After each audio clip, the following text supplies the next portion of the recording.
Hi, I'm Emilee, and I'm going to be talking about a project that I worked on looking at norms for sensor data. Privacy is inherently social, and this is pretty obvious when we talk about interpersonal privacy, where disclosure decisions are at least partly based on things like situational norms and context and characteristics of our relationships with other people. But what about data privacy? Because of big data and machine learning, a person's privacy can be violated when inferences are made about them based on data that's been collected or contributed by other people. So this makes data privacy a collective problem, because choices to opt into data collection can have privacy implications beyond just the person who's making that disclosure decision. But notice and choice frames data privacy as an individual problem, as a choice that each individual makes for themselves about consent to data collection. So the inspiration for this project was wondering about if there are any social influences on people's data privacy decisions, like there are for interpersonal disclosures.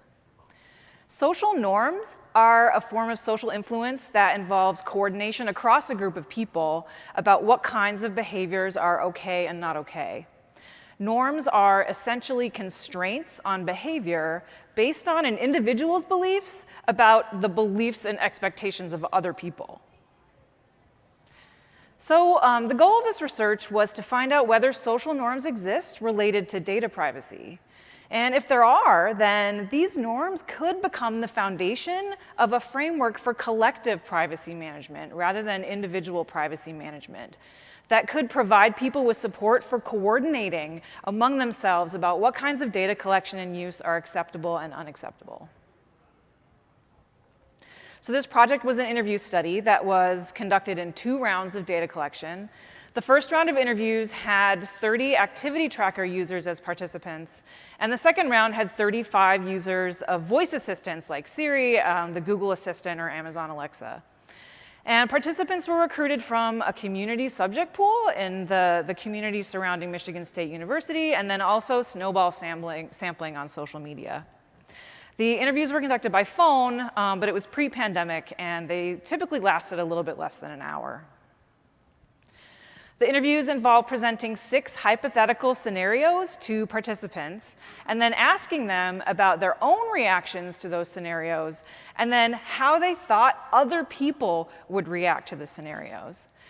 And the scenarios presented inferences that seemed plausible because they were things that could be derived from data that's already collected or generated by these devices.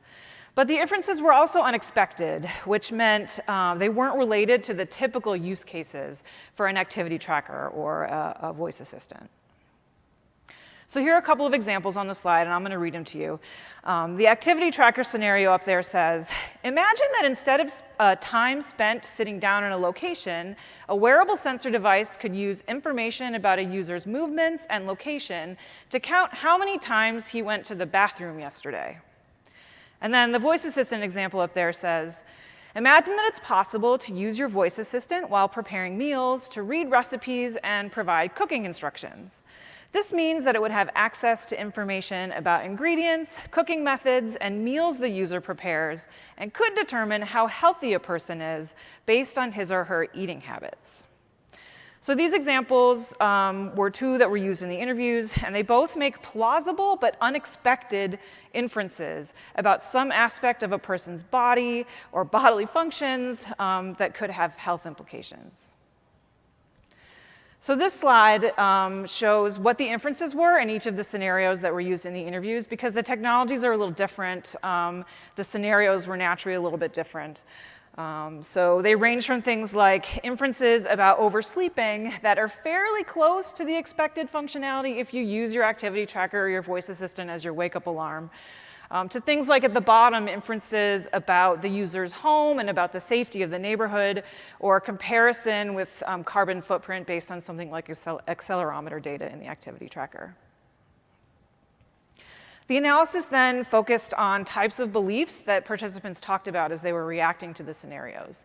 And since the focus of the project was on norms for data privacy, I focused a lot on differentiating social beliefs from non-social beliefs. Social beliefs were things about what other people do or about what other people believe. And then I also sort of focused on whether the beliefs were related to privacy or if they didn't really have any connection to privacy. So I'm going to just jump into the findings. So participants' beliefs did involve some norms about sensor data collection and use.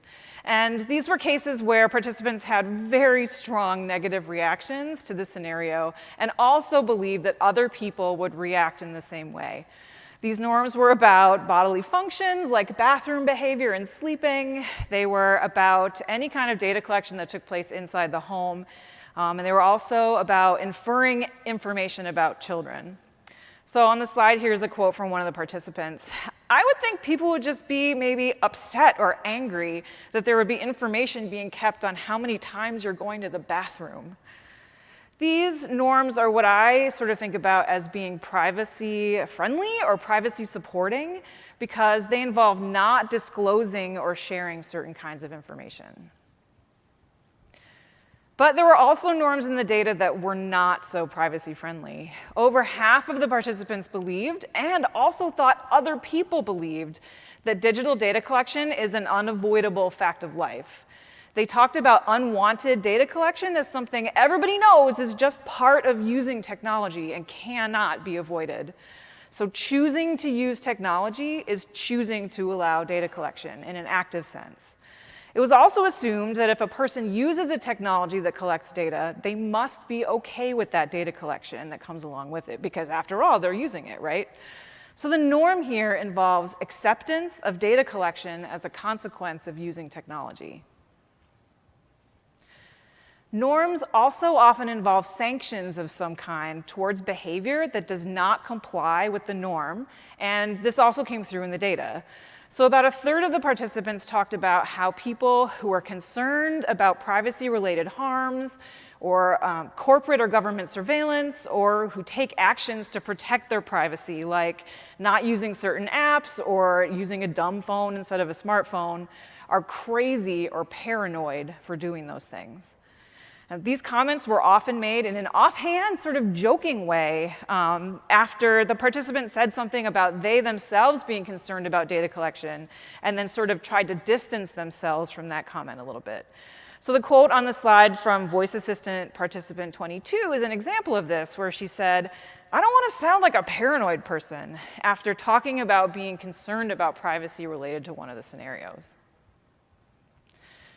The reactions to the scenarios were not all based on norms. There was actually a lot of individual non-social beliefs that participants talked about. They talked about how it was important to them to be able to keep some information private, and they felt strongly that they should have a chance to opt out of many of the inferences in the scenarios. There was a lot of concern is a little strong of a word, but they really didn't want this stuff to start happening without knowing. They thought that they should be able to opt out of it or become more aware of it. And this was an interesting contrast to the beliefs about data collection being an unavoidable fact of life, because it shows that despite believing this, people also do value privacy. And then nearly all of the participants initially, like their very first reaction when I stopped sort of reading the scenario to them, was about how useful they thought the scenario could be for them or how they thought it could help other people. So immediately people's minds went to, how could this help me? What could this do for me? The quote on the slide says, "You could have your voice assistant suggest certain changes to your diet that she's been tracking for however long, and you can be like, wow, I haven't eaten a fruit in 2 weeks. I should add an apple in or something." But when participants were asked specifically about how they thought others would react to the scenario, they had trouble speculating about it, unless it was something that violated an existing norm, like the bathroom scenario. They said they would need more details about the person, about the context, about the preferences and needs, in order to make a reasonable guess about how somebody else would react to the scenario. So overall, there didn't really seem to be a collective set of beliefs about usefulness related to whether the data collection and use in the scenario was acceptable or unacceptable.